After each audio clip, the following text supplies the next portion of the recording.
صباح الفل. اهلا بيكم في حلقه جديده من على الكنبه، كنبه سمر. النهارده هنتكلم عن، مش هقول خناقه، هي عركه، حرب. فكك من الحرب اللي دايره دلوقتي. اسهل من الحرب اللي شغاله بين الستات والرجاله بقالها فتره. عمرك خدت بالك ان الحرب بين الستات والرجاله او الخناقه دي مش عشان الغلط او عشان مين الغلط، هي عشان ان كل واحد فاهم التاني غلط. الستات عندها تروما من الرجاله، والرجاله عندها تروما من الستات. الستات عندها تراست ايشوز من الرجاله، والرجاله تروح تسالهم تلاقيهم عندهم تراست ايشوز من الستات.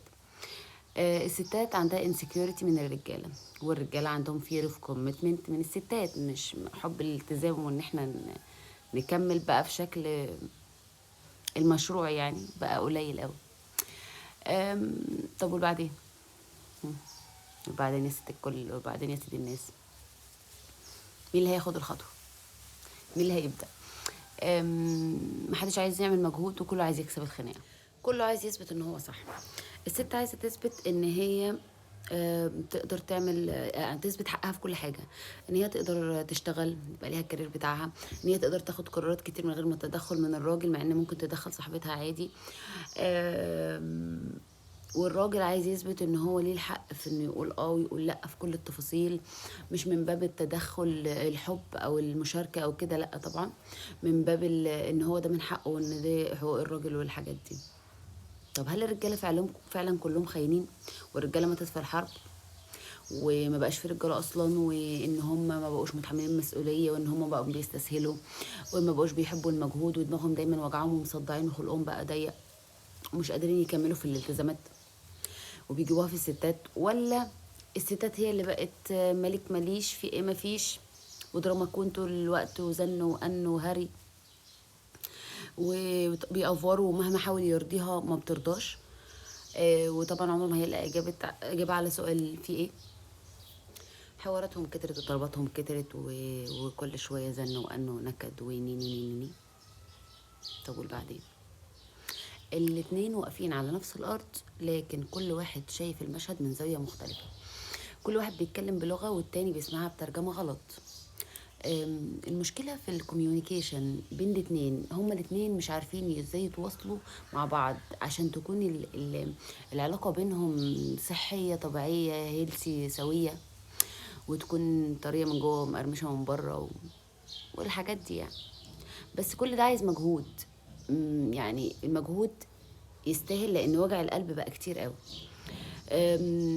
خلاص كل الناس في المجتمع بقت تثبت الفردانية، وان كل واحد يقدر يعيش لوحده، وان الصباع اللي يوجعنا قطعه، يعني مش مضطر ابذل مجهود عشان حد، لما بقينا اجساد بلا ارواح كلنا عندنا احتياج، مفيش اي حد عايز يبذل مجهود، كل واحد بيحب بطريقته ومستني من التاني نفس الاحساس. ست الكل، القوة الناعمة. عارفة اني بفاجئك والله، رغم انه ما يبانش عليا وكده وكده، بس الواحد يقول اللي ليه واللي عليه. والله الراجل محتاج ان دوره يتقدر، ومنحه تقدير دوره ومنحه اياه بكل وضوح. انت المسؤول في الحتة دي مش بتاعتنا، دي بتاعتك. ربنا يخليك لينا، احنا ما نقدرش نعيش من غيرك، القرار يرجع لك. احنا ما نعرفش نتصرف في الحتة دي، انت اللي لازم تتصرف. يعني سيبي له المركب في الحته دي، هيجرى ايه؟ سيبيها له ضمنيا، هيجرى ايه؟ والله ما يجرى حاجه. بصي له المسؤوليه، هيرجعها لك، خديها بس ما تقوليش لحد، خليها في سرك. اديله حته الفرخه الكبيره، ما تصحيهوش من النوم الا لو حد مات. سيبيه يتفرج على الماتش براحته، سيبيه يقعد مع اصحابه على القهوه، هما كده كده جابوها له من فوق، فلو ارتحتي يعني لما قعد معاكي. ها، قولي له انت الحب، انت التوب والكنتروب في ايه يا بنت انت وهي دي، ده الحاج صاحب البيت. طبعا انا بتكلم عن الرجاله، تمام، في اللي يجي منه يعني في الرجاله. انما الناس انصاف الرجال والسيكي ميكي دول ماليش دعوه بيهم.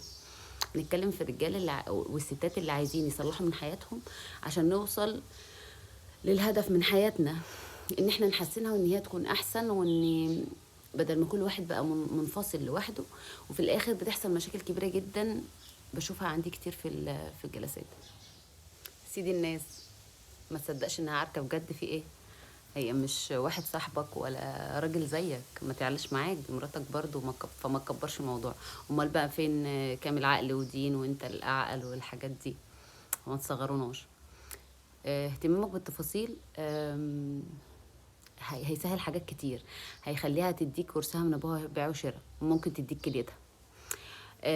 مش لازم كل حاجة تلاقي لها حل وتحاول تصلح، هي اصلا البروسيسور عند الست عالي، فعندها حلول لحاجات كتير قوي. هي بس محتاجة تتسمع، بالله عليك تتسمع كويس وتتحضن بس. كلمة حلوة منك يعني هتختصر اوقات زعل ومسافات كتيرة قوي طويلة. فحاول تلم معايا عشان هي بالها طويل، وانت مش هتستحمل، ممكن تحب تشرح بقى وكده والحاجات دي، فللصبح بقى وانت خلقك ضيق زي ما اتفقنا. فاللي بالنسبة لك عادي ممكن يكون بالنسبة لها كل حاجة. اطلع لدماغها وهودها يعني، وشوف هترتاح ولا لا، مش هنخسر حاجة. يعني ما نزقش في الكلام